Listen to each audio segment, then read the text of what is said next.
So we talked about how bullets are part of some core elements of copywriting.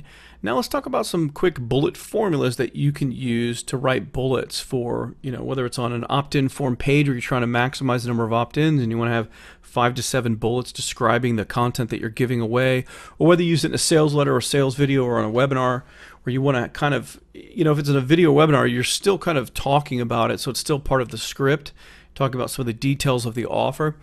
But bullet formulas are very similar to headlines, but they usually can be a little bit different or a little more detailed. So let's go over a few. The do's and don'ts of blank. Failure to do it properly can blank. The do's and don'ts of weight loss. Failure to do it properly can send you to the doctor's office. So the topic is simply whatever you're talking about, and then you're kind of using almost like fear when you relate it to, if you don't do it right, you're going to have a bad result. The do's and don'ts of refinancing your house. Failure to do it properly can lose you thousands of dollars a year, so on and so forth. The blank ways to blank without having to why. So, the 4 ways to lose weight without having to exercise. That's a classic example that you've probably seen before, something similar about that, like how to lose weight without exercise. Learn how to subtopic for fast result. So learn how to, cut carbs. Cutting carbs as a subtopic of weight loss as a main topic. Learn how to cut carbs for fast weight loss.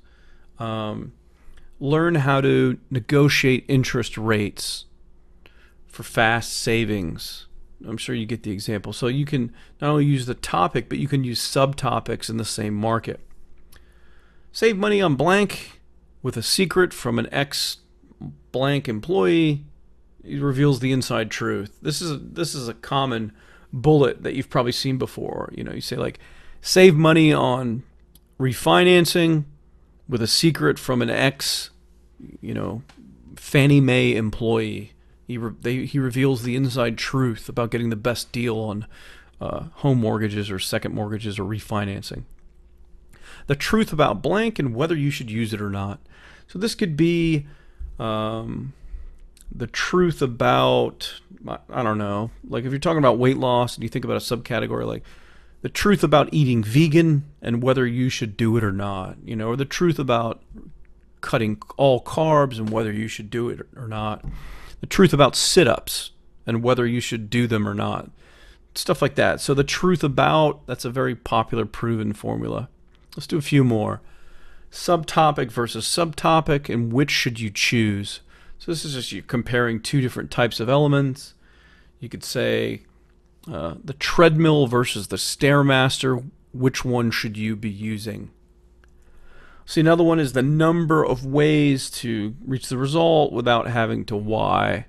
This is very similar to the example before. So it's like, the 4 ways to weight loss without exercise, the 10 ways to make more money without having to get a second job.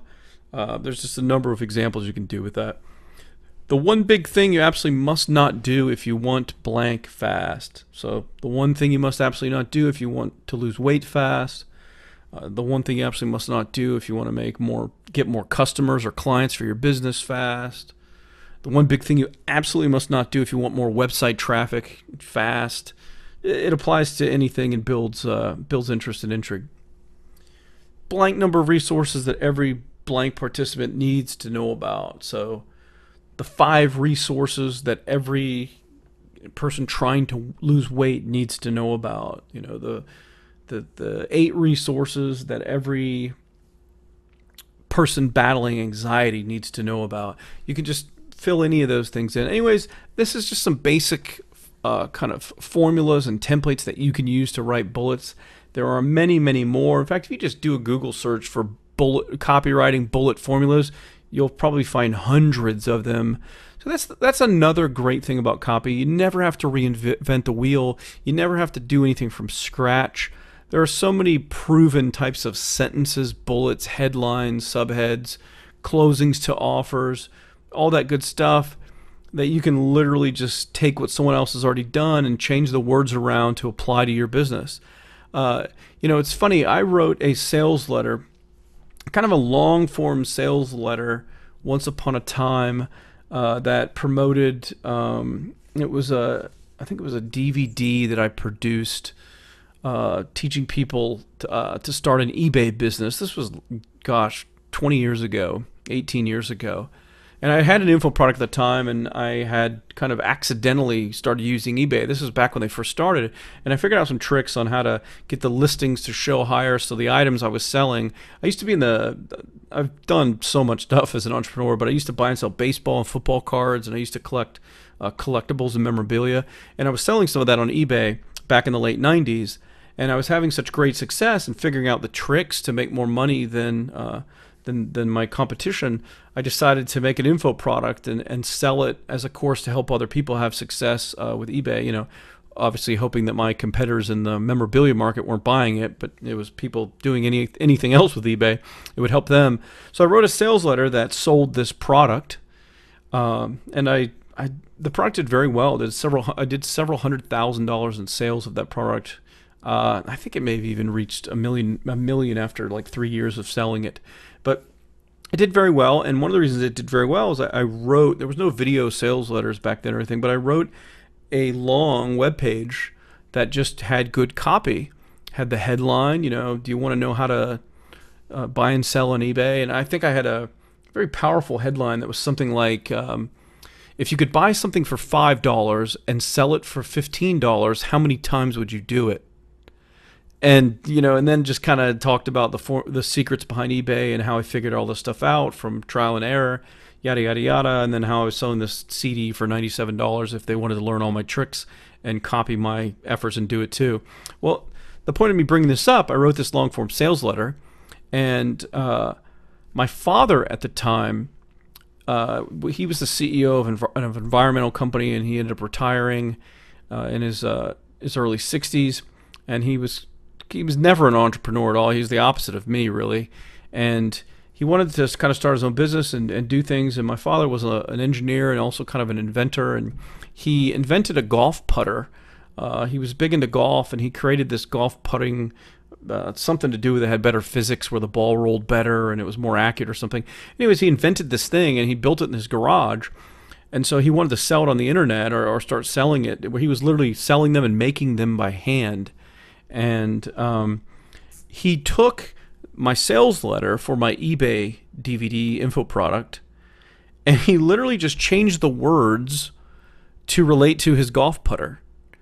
And he sold thousands of dollars worth of this golf putter by using the basic sales letter for the eBay product. And it was the funniest thing to look at the sales letter and me knowing because of what he did and where he got the initial sales letter. But for someone else looking at it, they'd never know it was the eBay product because he changed any reference to eBay or anything about making money, changed it around for golfing and the benefits to golf, and it worked. So my point is, don't reinvent the wheel. You don't want to certainly plagiarize someone's great marketing, but you can kind of reword things. You can use their basic structure and flow, and you can do it for yourself. So if you're trying to do a webinar for your business, go and find some people that are running successful webinars that are doing well and making good money, and try to kind of recreate their slides and their flow, but for your business and in your own words. And it's a great way to shortcut your success. So if you want to be good with copy and you want to have effective copy, the best way is to look at copy that works and then modify it to work for your business.